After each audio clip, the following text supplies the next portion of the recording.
आज गांव ऊंची भांडोर में एक कलश यात्रा निकाली गई। यह कलश यात्रा सती माता के मंदिर से प्रारंभ हुई और पूरे गांव की परिक्रमा लगा के महिलाएं डीजे गाजे पे नृत्य करती हुई आगे बढ़ती रहीं और उसी के साथ सभी महिलाओं में और युवा साथियों में काफ़ी उत्साह देखने को मिला। समस्त ग्रामवासी उपस्थित थे और यह कलश यात्रा आखिर में सती माता के मंदिर में समापन हुई। यहाँ कल सती माता के मंदिर में भंडारे का आयोजन किया गया है और यहाँ शनि देव की मूर्ति का अनावरण होना है। तो समस्त ग्रामवासी और क्षेत्रवासी इसके अंदर ज़्यादा से ज़्यादा पहुँच के अपना योगदान दें और प्रसाद ग्रहण करें। यह सती माता का मंदिर पहले बहुत ही छोटा सा था और आज ये एक बहुत ही बड़ा विशाल रूप ले चुका है।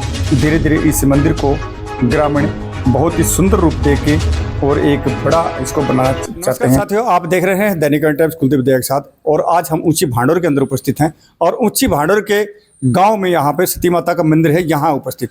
और यहाँ आज कलश यात्रा निकाली गई, पूरे गांव की तरफ से सभी महिलाएं उपस्थित थी और यहाँ कल का भंडारा का प्रोग्राम है और मूर्ति स्थापना होगी यहाँ शनिदेव की।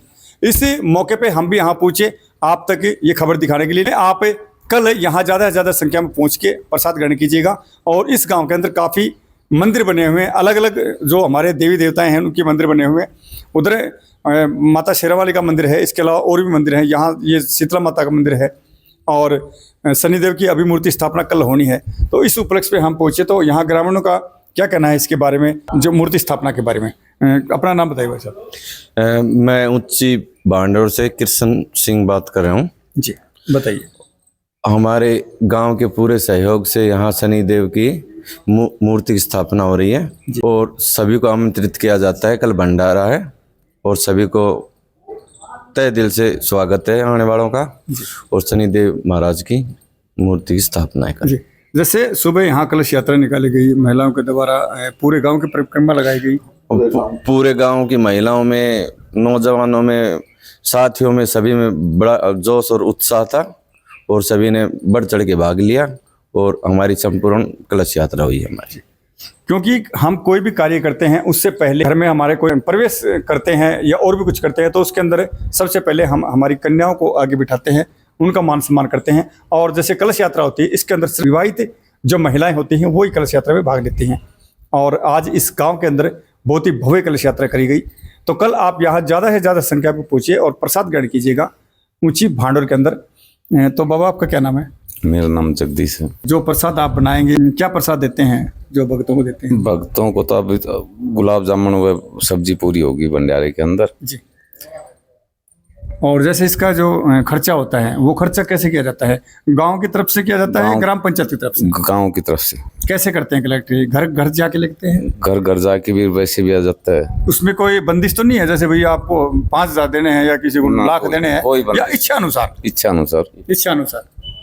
क्योंकि दान दक्षिणा जो होती है वो हम हर धार्मिक प्रोग्राम में देते हैं और देना भी चाहिए। लेकिन कुछ ही गांव में ऐसा है जो फाइनली उसको कर देते हैं कि इतने लगते हैं, लेकिन यहाँ इस प्रकार की कोई बंदिश नहीं है, इच्छा अनुसार दान दिया जाता है। क्या नाम बाबा? गिरवर सिंह। आप क्या कहेंगे इसके बारे में? इसके बारे में यही है भाई, गांव दान देने में कोई कमी नहीं छोड़ता, खूब देता है गांव। तो काफी आज गुलाल यहाँ उड़ाए गए, आपके चेहरे पर तो अभी भी लगा हुआ है। गुलाल भी और डीजे बजे के साथ पूरी यात्रा निकाली। डीजे भी, साधन भी बहुत थे, मोटरसाइकिल, गाड़ी, ट्रैक्टर, बहुत आदमी थे, लेडीज थी, कलश उठाए थे जी, बहुत लेडीज भी थी। खूब बढ़िया कलश यात्रा निकाली। धन्यवाद। तो ये जो कलश यात्रा निकाली गई, इससे पहले और भी कलश यात्रा इस प्रकार की निकल चुकी? कई बार 4-5 बार कलश यात्रा निकल चुके हैं यहाँ पर। पहले दादी सती की निकली थी। ये मेन मंदिर है, ये दादी सती का ही है और इसके साथ में शनिदेव का मंदिर बना है, अभी बिल्कुल नया तैयार कर रहे हैं। और कलश यात्रा के अंदर 100-200 तो कम से कम लेडीज थी और गाँव था, पूरा गाँव था, कम से कम 500-700 आदमी साथ थे। ये देखिए, उस कलश यात्रा में भाई साहब शामिल थे। भाई के चेहरे पे काफी गुलाल अभी भी लगा हुआ, क्योंकि युवाओं ने तो इस कार्यक्रम में बढ़ चढ़ के भाग लिया। और जो युवा होते हैं ना, वो हमारे एक अहम रीढ़ की हड्डी बोले जाता है उसको, होते हैं वो जो कार्य होते हैं उनको विशेष निगरानी रखते हैं। और इसी गांव से संदीप भांडोर हमारे साथ मौजूद हैं। ये काफ़ी एक्टिव है, इस प्रकार के धार्मिक प्रोग्राम होते हैं उनके अंदर। और जिस प्रकार से पर्यावरण को लेके, सफाई को लेके, बेटी बचाओ को लेके अनेक मुद्दों में ये कार्य करते हैं। और हमारे पहले डीसी महोदय यहाँ पे हुए थे, जयकृष्ण आबिद जी, उसकी MMJ टीम है, उस टीम के भी सदस्य हैं। तो भाई का क्या कहना है इस बारे में? सबसे पहले तो दैया साहब आपका बहुत बहुत धन्यवाद करता हूँ मैं पूरे गांव की तरफ से, जो आपने इतना समय निकाला हमारे गांव में पहुंचे। और जिस प्रकार से मेरे चाचा ताऊ और मेरे बड़े भाई हैं, इन्होंने पूरम भाभी आपको जानकारी दी। हमारे गांव की बात की जाए तो दैया साहब गांव का धार्मिक विचारों में बहुत अच्छा महत्व है, बहुत अच्छा योगदान रहता है। जिस प्रकार से आप समय पर आते रहते हो, 4-5 मंदिर हैं और एक वर्ष की बात की जाए तो हमारे गांव में कम से कम 4-5 मेले और 3-4 भंडारे और 3-4 ही माता के जागरण होते हैं। ये बात नोट करने की है, हम भी यहाँ कई दफ़ा आ चुके हैं। इतने छोटे से गांव के अंदर साल के अंदर इतने भंडारे और इतने जागरण यहाँ जो करवाए जाते हैं, गांव वालों को काफ़ी सराहनीय कदम है और काफ़ी तारीफ़ काबिल है। और आज के कार्यक्रम की भी बात की जाए, जहाँ पर अब हम मौजूद में खड़े हैं, तो मेरे गांव के जो चाचा ताऊ हैं, मेरे बड़े भाई हैं, उन्होंने इस स्थान पर बहुत बुरा हाल था। पहले माता की एक छोटी सी, बुजुर्ग कहते थे कि मंडी टाइप की एक बनी हुई थी, लेकिन यहाँ पर ऐसा समय आया कि उन्होंने साफ सफाई की और आज आप देख रहे हो एक भव्य मंदिर यहाँ पर बना हुआ है। और आज के कार्यक्रम की बात की जाए तो दैया साहब आज कम से कम सैकड़ों महिलाओं ने यहाँ पर भाग लिया। और सबसे बड़ी खुशी की बात यह है कि हमारे गाँव की कुछ महिलाएं थी, उन्होंने तो लिया ही लिया, साथ में आसपास के कुछ गाँव की और भी महिलाएं आई, हाँ, कलश यात्रा में। और आज कलश यात्रा थी शनिदेव की और मंदिर नया बनाया गया है। और कल 26 मई 2025 को सुबह 9:15 बजे मूर्ति स्थापना है और 10:15 बजे शनिदेव का जो प्रसाद है भंडारे का आयोजन किया जाएगा। और प्रसाद में सब्जी पूरी और इसके साथ जो मिठाई चढ़ती है शनिदेव महाराज जी की, गुलाब जामुन, वो पूरे ग्राम की तरफ से, ग्रामवासियों की तरफ से व्यवस्था की गई है।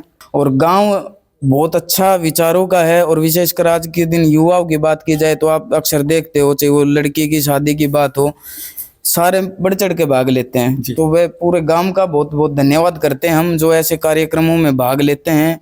और आसपास के में गाँवों में भी एक अच्छा संदेश जाता है कि भाई भांडौर में अच्छे मंदिर बने रहे हैं और जागरण भी अच्छे होते हैं, सारी व्यवस्था अच्छी होती है। और बहुत अच्छा एक संदेश यहाँ के युवा और जो हमारे बुजुर्ग हैं, उन बुजुर्गों से तो हमने सीखने को मिल ही रहा है, क्योंकि हम तो अभी कुछ हैं ही नहीं, उन्हीं से सीख रहे हैं। तो और आने वाले समय में अभी भी बाबा भैया का भी काम चला हुआ है, उसकी भी मूर्त हाँ जल्दी होगा, वो समय 13 जुलाई है। और इसके साथ साथ बहुत अच्छा है रिजल्ट है। थैंक यू भाई साहब, बहुत ही अच्छे तरीके से भाई ने जवाब दिया। और जितने भी यहाँ मंदिर हैं, हर मंदिर के अंदर साफ सफाई, सुंदरता। हम काफ़ी वर्षों पहले यहाँ आए थे इस भांडौर गांव के अंदर, तो नॉर्मल था बिल्कुल। यहाँ पेड़ पौधे यहाँ लगे हुए थे और यहाँ जो मंडी बताई जैसे भाई ने, छोटी सी मंडी बनाई गई थी। और आज एक विशाल रूप आप देख पा रहे हैं चारों तरफ इस मंदिर की सुंदरता। और काफ़ी मंदिर होने के बावजूद भी हर मंदिर को यहाँ अच्छी तरह से साफ सुथरा बनाया गया। और आप डॉक्टर जयकृष्ण आबिर जी के बारे में तो आप स्वयं जानते हो कि उनका एक ग्रुप है MMAJ मिशन महेंद्रगढ़ अपना जल, उसमें मैं भी जुड़ा हुआ हूँ। जो हमारे पूर्व में वर्तमान समय में DC रहे थे डॉक्टर जयकृष्ण आबिर जी, उनकी मुहिम से तो आपको पता ही है, आसपास के गाँव में अच्छे टीम जो वर्क है वो अच्छा काम करे, चाहे वो रिवासा की बात हो, सिसोट की बात हो, देवास की हो, भांडौर की हो। एक पेड़ लगाने में रिवासा में तो आपने देखा है कितने जो डॉक्टर अनूप जी हैं रिवासा से, उन्होंने हजारों की संख्या में पेड़ तैयार कर दिए हैं। तो ऐसे मेरे गांव से भी मिशन महेंद्रगढ़ अपना जल में ये सारी टीम जुड़ी हुई है और समय समय पर ये भी पेड़ पौधे लगाने हुए सामाजिक कामों में भागीदारी लेते रहते हैं, करते रहते हैं एक्टिविटी। बिल्कुल, क्योंकि जयकृष्ण आबिर जी की टीम से आपको पता है साथियों, मैं भी जुड़ा हुआ हूँ, लेकिन समय कभी मिल पाता है, कभी नहीं मिल पाता। और उन्होंने जो मुहिम चलाई थी उसके अंदर हर गांव से 2 या 3 या 4-5 लड़के जुड़े हुए हैं और काफ़ी विशाल टीम है जो सिर्फ एक सामाजिक मुद्दों पे काम करती है, पेड़ लगाओ पे, जल बचाओ पे, इस प्रकार की जो भी गतिविधियां हैं, गरीब कन्याओं के शादी के अंदर सहयोग के तौर पे जो राशि देते हैं, जो आशीर्वाद तौर पे, इस प्रकार के अनेक कार्यक्रम करते हैं। तो आप देख रहे थे दैनिक करंट टाइम्स, कुलदीप विधायक साथ। नमस्कार साथियों।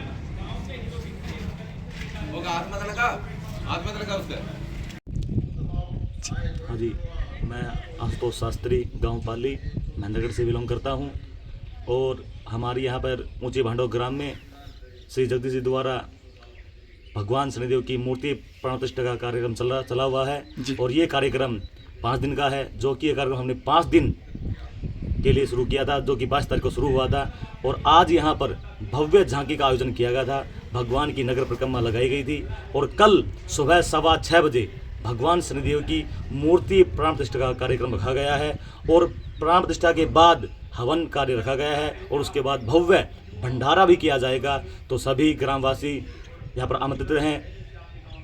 आपने बताया जैसे कि पहले मूर्ति स्थापना होगी, बाद में हवन किया जाएगा। इसका ये ऐसे क्यों? क्योंकि पहले हवन किया जाता है, हम देखते हैं कई दफ़ा, और आप पहले मूर्ति स्थापना करवा रहे हैं, बाद में हवन करवा रहे हैं, इसके बारे में बताइए। बात ऐसी है क्योंकि मूर्ति प्राण प्रतिष्ठा का बहुत ही कम समय है और जो इसमें लगन, स्थिर लगन लिया जाएगा, वो लगन सुबह 4:52 शुरू हो जाएगा और वो केवल 6:20 तक का ही है। अच्छा, उस समय को देखते हुए आप समय को मत ध्यान रखते हुए उसके दरमियान ही हमें ये लगन लिया गया, उसी लगन के बीच ये हमें काम करना पड़ेगा। जो कलश यात्रा करवाते हैं पहले हम स्टार्टिंग में किसी गांव में, तो ये कलश यात्रा करवाने का मेन उद्देश्य क्या होता है? हम सीधी मूर्ति स्थापना क्यों नहीं कर सकते?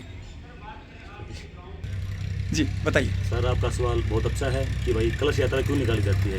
देखिए सर, कलश यात्रा इसलिए निकाली जाती है कि भगवान की प्रतिष्ठा से पहले गांव की सुख शांति समृद्धि और सभी क्रूर दृष्टि से बचाने के लिए ये कलश यात्रा निकाली जाती है। और इस कलश यात्रा में विवाहित जो लेडीज़ हैं वही भाग ले सकती है और कुंवारी जो लेडीज़ हैं, कन्याएं हैं, वो भाग नहीं ले सकती हैं।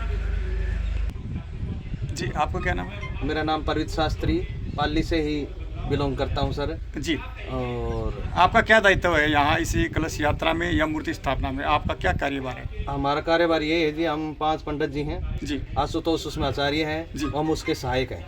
अच्छा, हाँ जी। तो जो आप 5 पंडित जी जो हैं, पुजारी हैं यहाँ पे, 5 के अलावा एक भी तो काम कर सकता है, इसके बारे में बताइए कि 5 क्यों, एक क्यों नहीं? क्योंकि जी देखो, एक आदमी इस काम को कर नहीं सकता, थोड़ा बड़ा कार्यक्रम है ये, और इसमें शनि महाराज के मंत्रों का जाप किया जाता है। मंत्रों का जब तक जाप नहीं है, जब तक उसमें मूर्ति में जब तक मतलब शक्ति या प्राण प्रतिष्ठा उसके लिए भी जरूरी है। प्रवेश नहीं करते उसके अंदर। तो जहाँ पे आप किस टाइम से किस टाइम तक करते हैं? आप पूरे 24 घंटे के नहीं, अंदर? 24 घंटे नहीं करते। सुबह पूजा करवाने के बाद कम से कम 9 साढ़े 9 बजे से हम जाप करते हैं, बीच में रेस्ट भी करते हैं, शाम को 4 बजे तक जाप करते हैं। आपका क्या नाम है जी? जी, मेरा नाम दीपक शास्त्री, गांव हिंडोल चरखी दादरी से। जी, तो आप वहाँ से पहुँचे हैं यहाँ भांडोर में? मैं वहाँ से यहाँ गांव भांडोर में पहुँचा हूँ। ये हमारे परम मित्र आचार्य आशुतोष शास्त्री जी गांव पाली से, इनके सानिध्य में यहाँ 5 दिवसीय शनिदेव मूर्ति प्राण प्रतिष्ठा का अनुष्ठान चल रहा है जी। तो इनके सानिध्य में हम यहाँ पे सुबह पूजन का कार्यक्रम करते हैं, उसके बाद में शनिदेव भगवान के मंत्र का जप करते हैं। तो इनके सानिध्य में अनुष्ठान चल रहा है। कल यहाँ पे प्राण प्रतिष्ठा होगी और हवन का कार्यक्रम किया जाएगा, उसके बाद में प्रसाद वितरण होगा। एक नज़र में कहते हैं कि पत्थर के अंदर जान नहीं होती, और एक हमारे हिंदू धर्म के अंदर हमारे 36 बरादरी के जो बाशिंदे हैं, लोग हैं सृष्टि पे, वो हमें मूर्ति की पूजा अनावरण करते हैं, मूर्ति को पूजते हैं। इसमें और उसमें क्या अंतर है? देखो जी, क्योंकि साइंस कहता है कि ये कुछ नहीं है, और हमारे हिंदू धर्म के अंदर कहते हैं कि सब कुछ है। इसके बारे में बताइए। कई बार कहते हैं कि साइंस भी इसके आगे फेल हो जाते हैं। भगवान के अंदर आस्था रखने से एक मजबूती मिलती है। कई बार देखो, हमने देखा है कि डॉक्टर्स जो हैं, बड़े बड़े डॉक्टर्स फेल हो जाते हैं। हमारी जो दुआएं हैं, भगवान के प्रति जो हमारी भावनाएं हैं, तो भगवान उनको बिल्कुल ठीक कर देते हैं। चाहे कोई पेशेंट है या कुछ भी है, हमारे यहाँ सिर्फ हमारे अंदर विश्वास होना चाहिए। विश्वास होना चाहिए। एक दृढ़ विश्वास तब होगा, तभी भगवान है। अगर पत्थर को पूजेंगे तो उसमें भगवान है, नहीं तो वो पत्थर ही है।